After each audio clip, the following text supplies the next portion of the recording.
আসসালামু আলাইকুম। এখন দেখবেন সংবাদ শিরোনাম।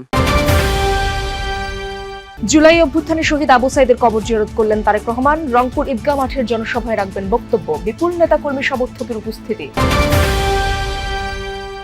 ৩৬ দফার নির্বাচনী ইশতেহার ঘোষণা এনসিপির। বিচার বহির্ভূত হত্যা ও মানবতা বিরোধী অপরাধের দৃষ্টান্তমূলক বিচার নিশ্চিতে কমিশন গঠনের প্রতিশ্রুতি। শেরপুরে সহিংসতার ঘটনায় এলাকা থমথমে, মামলা হয়নি এখনো। পরিকল্পিত দাবি বিএনপি জামায়াতের। শান্তিপূর্ণ পরিবেশ নষ্টের শঙ্কা বিশিষ্টজনদের। পূর্ণ শক্তিতে মার্কিন হামলার জবাব দিতে প্রস্তুত ইরান, বলছে দেশটি। একাধিক নৌবহর পাঠালেও তেহরানের সাথে আলোচনার পরিকল্পনা ট্রাম্পের। এতক্ষণ দেখছিলেন সংবাদ শিরোনাম, এখন দেখবেন বিস্তারিত। জুলাই গণ অভ্যুত্থানের শহীদ আবু সাইদের কবর জিয়ারত করেছেন বিএনপির চেয়ারম্যান তারেক রহমান। রংপুরে আবু সাইদের পরিবারের সাথে কিছুক্ষণ সময় কাটান তিনি। এর আগে বগুড়া থেকে জনসভার উদ্দেশ্যে রংপুরে যাওয়ার পথে তাকে অভ্যর্থনা জানায় হাজার হাজার নেতাকর্মী সমর্থক। বিভিন্ন জায়গায় তাদের উদ্দেশ্যে সংক্ষিপ্ত বক্তব্য রাখেন তারেক রহমান। ভোট চান ধানের শীষে। জুলাই গণঅভ্যুত্থানের প্রথম শহীদ আবু সাইদের কবরের সামনে দাঁড়িয়ে তারেক রহমানের কিছু সময়ের নীরবতা দোয়া। দেশে ফিরে 11 জানুয়ারি শহীদ আবু সাইদের কবর জিয়ারত করতে চেয়েছিলেন তারেক রহমান। পরে নির্বাচন কমিশনের অনুরোধে আচরণবিধি রক্ষায় তা স্থগিত করতে হয়। কবর জিয়ারত শেষে আবু সাইদের পরিবারের সাথে দেখা করেন বিএনপি চেয়ারম্যান। বেশ কিছুক্ষণ কথা বলেন আবু সাইদের বাবা মায়ের সাথে। সন্তান হারানো পিতামাতাকে জানান সমবেদনা আর সান্ত্বনা। স্মরণ করেন জুলাই অভ্যুত্থানে আবু সাইদের সাহসিকতা আর অবদান। এর আগে বগুড়া থেকে রংপুরের পথে পথে তারেক রহমানকে অভ্যর্থনা জানায় হাজার হাজার নেতাকর্মী। ভোটের দিনও কিন্তু এইভাবে গিয়ে কষ্ট করে গিয়ে ধানের শীষে ভোট দিতে হবে। পুরোটা পথে প্রিয় নেতাকে এক নজর দেখতে, হাত মেলাতে বারবার এগিয়ে আসছিলেন অনেকেই।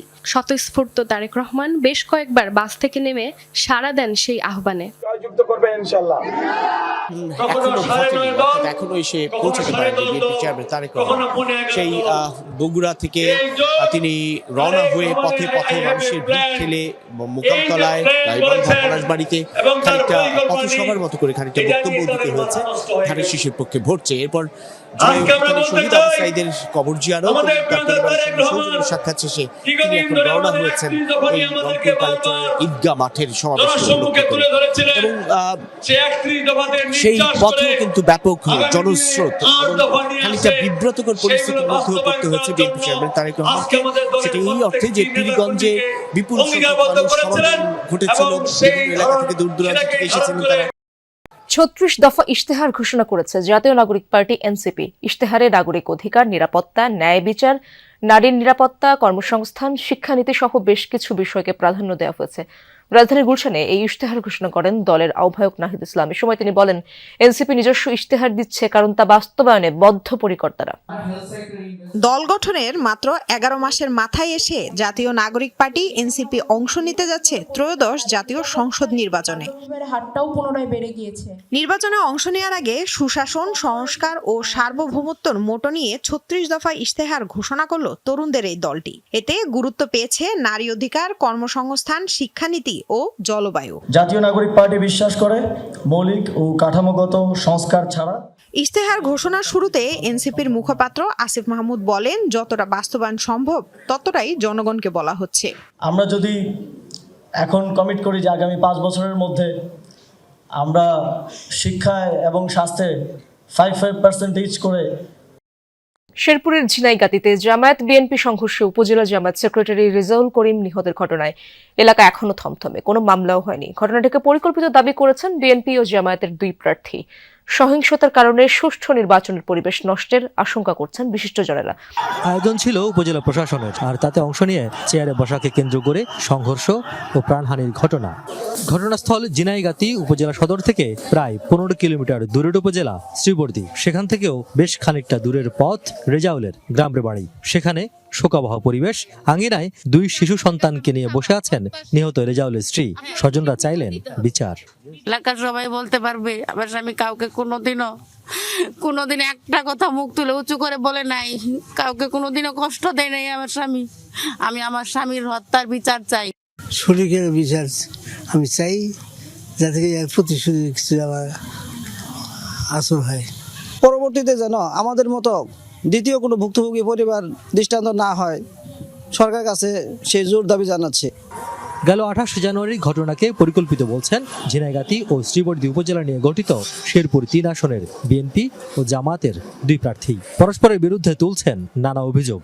তারা এই মামলাটা দিয়ে এখানে রাজনৈতিকভাবে নির্বাচনটাকে প্রতিহত করার এবং বিএনপি নির্বাচনটাকে নেতাকর্মীদের মাঠশূন্য করার প্রক্রিয়ায় তারা এই পরিকল্পনা গ্রহণ করে। বিএনপির ভাইয়ের আমি অনুরোধ করলাম, আমাদের চেয়ার ছেড়ে দেওয়া হয়েছে, আমরা বসেন। ওনারা ওইখানে যে চেয়ারের ভিতরে না বসে চেয়ার নিয়ে আমাদের লোকজনকে আক্রমণ করলো। একেবারে জিস্ট এটাই ঘটনা। এইখান থেকে আমার কাছে যেটা মনে হলো যে ঘটনাটি পূর্ব পরিকল্পিত। ঘটনার পর থেকে চাপা উত্তেজনা, আতঙ্ক বিরাজ করছে 2 উপজেলায়। প্রকাশ্যে নেই নির্বাচনী প্রচারও। ঘটনায় জড়িত কাউকে এখনো আটক করেনি আইনশৃঙ্খলা বাহিনী। আমাদের কাজ হচ্ছে ফাইন্ড আউট করে যারা যে অপরাধটা করেছে। পূর্ণ শক্তিতে মার্কিন সামরিক বাহিনীর লক্ষ্যবস্তুতে আঘাত হানতে প্রস্তুত রয়েছে ইরান। দেশটির সেনাবাহিনীর মুখপাত্রের হুঁশিয়ারি, ইসরায়েলের সাথে 12 দিনের যুদ্ধ থেকে শিক্ষা নিয়েছে ইরান। তাই যুক্তরাষ্ট্রের হামলার সর্বোচ্চ শক্তি দিয়ে পাল্টা জবাব দেওয়া হবে। এদিকে ইরানকে ঘিরে আরও সামরিক সরঞ্জাম মোতায়েন করছে যুক্তরাষ্ট্র। তবে একাধিক যুদ্ধ জাহাজের বহর পাঠালেও ইরানের সাথে আলোচনার পরিকল্পনা রয়েছে বলে জানিয়েছেন মার্কিন প্রেসিডেন্ট ট্রাম্প। যে কোনো মুহূর্তে ইরানে হামলার জন্য প্রস্তুত মার্কিন বাহিনী। সময় যত গড়াচ্ছে বাড়ছে ইরান যুক্তরাষ্ট্র যুদ্ধের সংখ্যা। চিরবৈরী দেশটিকে ঘিরে অব্যাহত আছে মার্কিন যুদ্ধজাহাজ সহ অন্যান্য সমরাস্ত্র মোতায়েন। এই অবস্থায় মার্কিন প্রতিরক্ষা মন্ত্রীর হুঁশিয়ারি, প্রেসিডেন্ট ট্রাম্পের নির্দেশ মেনে যে কোনো সময় হামলার জন্য প্রস্তুত আছে সামরিক বাহিনী। প্রেসিডেন্টের নির্দেশ মতোই আমরা সব কাজ করছি। ইরানের কাছে পরমাণু চুক্তির জন্য সব বিকল্প রাখা হয়েছে, তবে আমরাও প্রস্তুত আছি যুদ্ধের জন্য। প্রেসিডেন্ট যখনই নির্দেশ দেবেন তখনই আমরা তা বাস্তবায়ন করব। এদিকে যুক্তরাষ্ট্রকেও এক বিন্দু ছাড় দেওয়া হবে না বলে হুমকি দিয়েছে তেহরান। পূর্ণ শক্তিতে মার্কিন সামরিক বাহিনীর লক্ষ্যবস্তুতে আঘাত হানতে প্রস্তুত রয়েছে ইরান। দেশটির সামরিক বাহিনীর মুখপাত্রের হুঁশিয়ারি, ইসরায়েলের সাথে 12 দিনের যুদ্ধ থেকে শিক্ষা নিয়েছে ইরান। শত্রুপক্ষ যদি হামলার মতো বোকামি করে তাহলে সাথে সাথেই আমরা তার জবাব দেব। ইসরায়েলের সাথে 12 দিনের লড়াই থেকে আমরা এই শিক্ষা নিয়েছি যে জবাবি হামলার ক্ষেত্রে এক মুহূর্ত দেরি করা যাবে না। দ্রুততম সময়ের মধ্যে পূর্ণ শক্তিতে হামলা করা হবে।